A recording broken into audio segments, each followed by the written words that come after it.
Okay, Boker Tov. Let me see if I could put in these.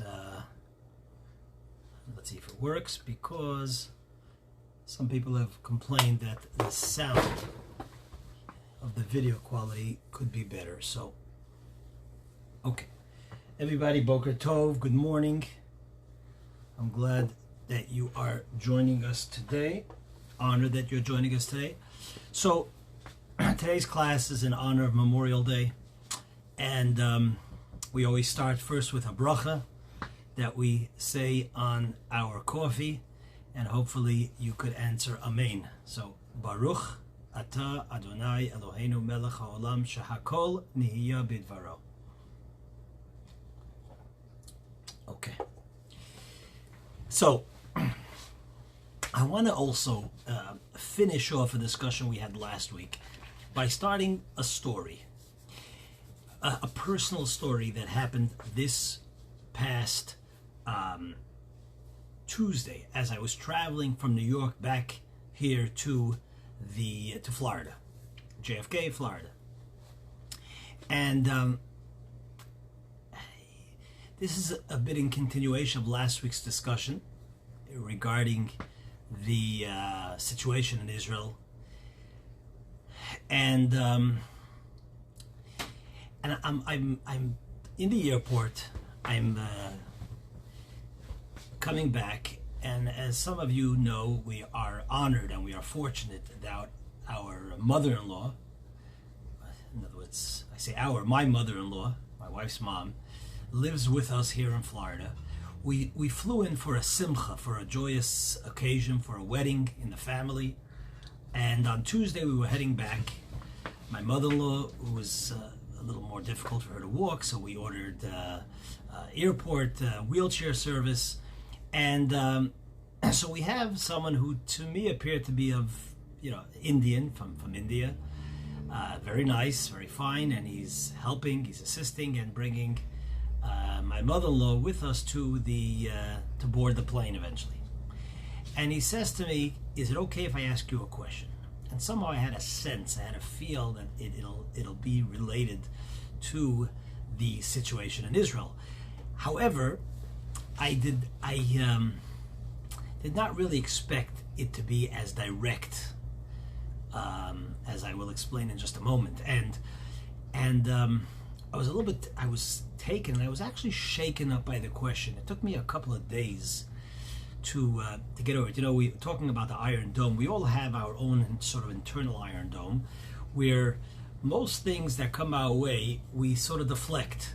Even news, even this doesn't really penetrate, because we live in a time, as I remember someone saying, that if you want to have effective advertisement, put it on a postcard that you could read from the mailbox to the garbage can, because there's so much information coming our way that our attention span is very limited, and very seldom does an idea really penetrate or get through, or something that you experience. And this question really sort of penetrated. It broke through the usual sort of barriers or oil that just allows the water to sort of fall off like a duck. And the question that he said to me, and I'm pretty sure these are either the exact words or close to it. He says, "Why do you people kill Palestinians?" He might have even said, "Why do you like to kill Palestinians?" So, there's many ways you could answer a question like that. And I decided, for the right or for wrong, but I decided to use this as a sort of learning moment and really try to give the individual an education in, number one, terribly distorted and almost libelous, if I'm pronouncing the word correctly, media. And I just gave him, a simple example. I said, imagine if somebody is, God forbid, coming to kill your child. I asked him if he has any children. He had a 10-year-old child. If somebody's coming to kill your child, and in the process you tackle this person, and then you are accused, or not even accused, someone asks you, why are you being so violent? So here, you have a country that's defending itself from thousands of missiles, And you're asking me why we are killing Palestinians? I don't know if it's a good answer or not good answer. We ended up having, probably a 5-minute discussion on some of these points, and he said, I'll think about it. So, fine, that's the story. And I only again raised this because last week we made a point, and I want to reiterate that point, that it is so important that for us to be able to raise our heads high and to truly support Israel and love Israel and to maintain a proper balance of what's right and what's wrong, what's good and what's evil, it has to come together with a strong connection to our roots, to Torah.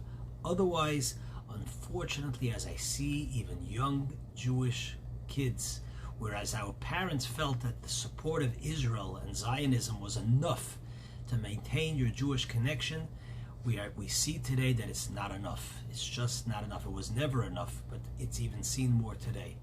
That to truly be grounded and have your morals and values and Jewish roots properly and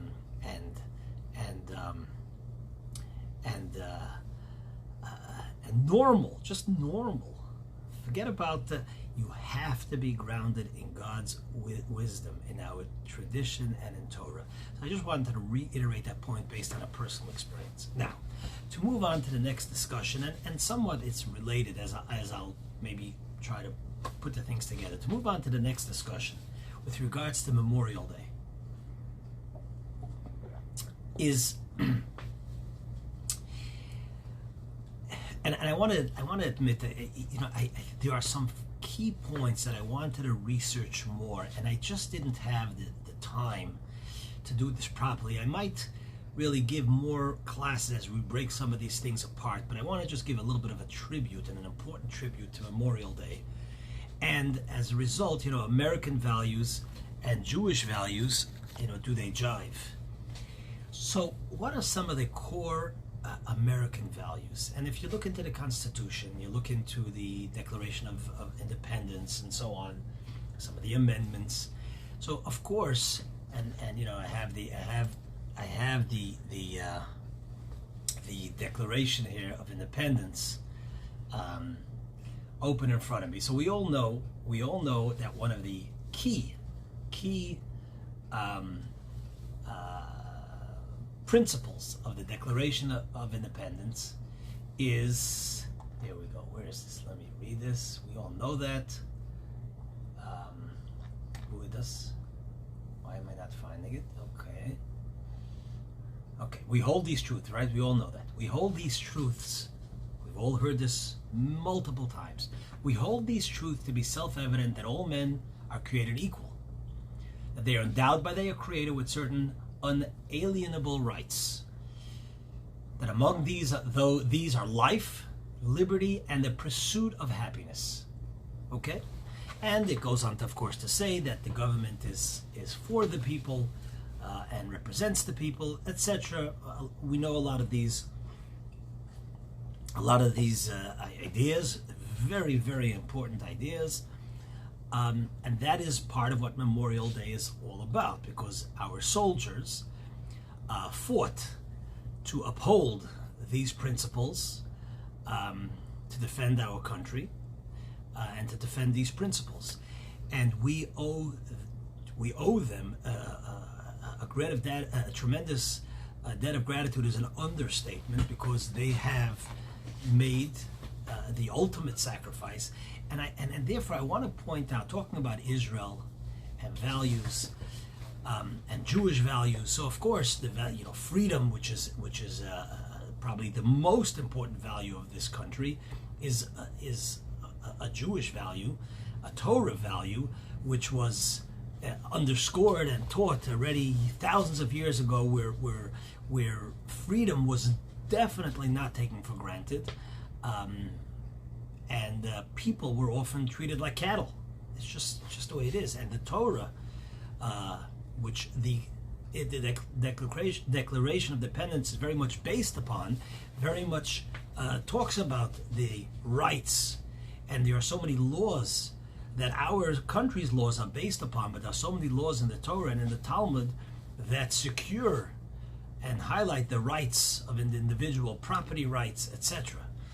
But I want to also point out that the very concept of Memorial Day, meaning to honor the deceased, is very much a Jewish concept. In Judaism, whether it's Yizkor, whether it's saying Kaddish, whether it's sitting Shiva, I mean, whether it's doing acts of kindness, charitable acts in memory of those who are deceased, a plaque in the synagogue, whatever it might be, is so much a part of what the Jewish experience is, the shul experience, the temple experience, and I'm sure, and again, as I said, I did not have enough time to research some of these topics that I want to talk about. I'm sure that some of this has to be on a secular level, whether it's Memorial Day, has to have its roots or have been influenced by the Jewish, approach and value system and how we honor those who are deceased. And having said that, to also point out, talking about defending Israel and its values, and how Israel is the most moral and ethical society when it comes to fighting wars, which here we are honoring our war veterans here in the United States. So talking about a value in itself of how Memorial Day is treated versus Yom HaZikaron in Israel, and it's definitely something that we should learn and put into practice. In Israel, Yom HaZikaron, which is the Israeli Memorial Day for its fallen, it is really celebrated as a day, a solemn day. And throughout the day, media outlets and so on share stories, individual stories of fallen soldiers, heroic acts, and so on. Over here in the United States, unfortunately, while we might have some of that, but sometimes, like everything else, becomes commercialized, and we might have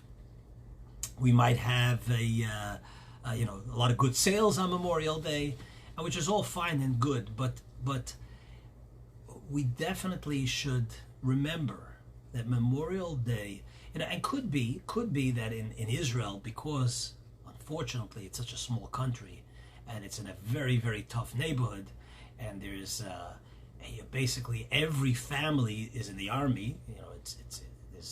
Every citizen has to serve in the army, and every family probably knows someone who has either fallen or been injured in war or in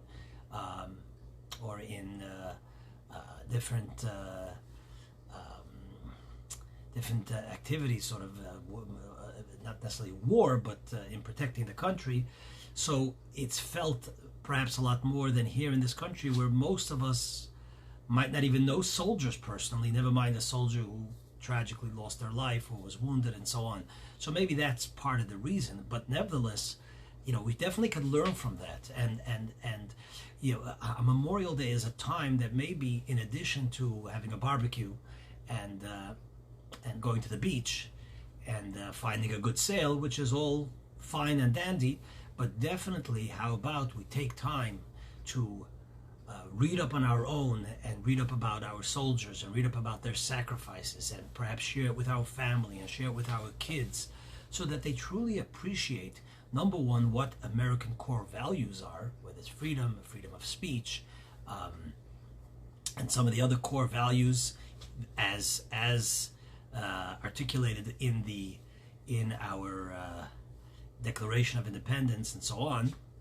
But to make it personal, to tell our kids, our family members, sit down maybe and for a couple of moments, 15 minutes, half hour, whatever it might be, and open up do a search and share some, perhaps watch a movie that really highlights how fortunate we are and how much we owe to these amazing our amazing men and women in the armed forces.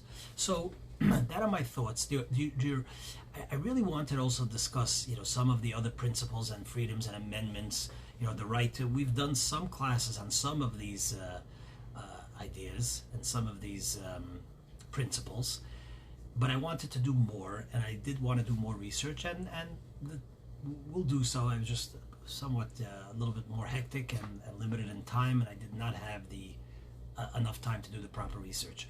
So these are just sort of quick and basic sentiments sharing today, and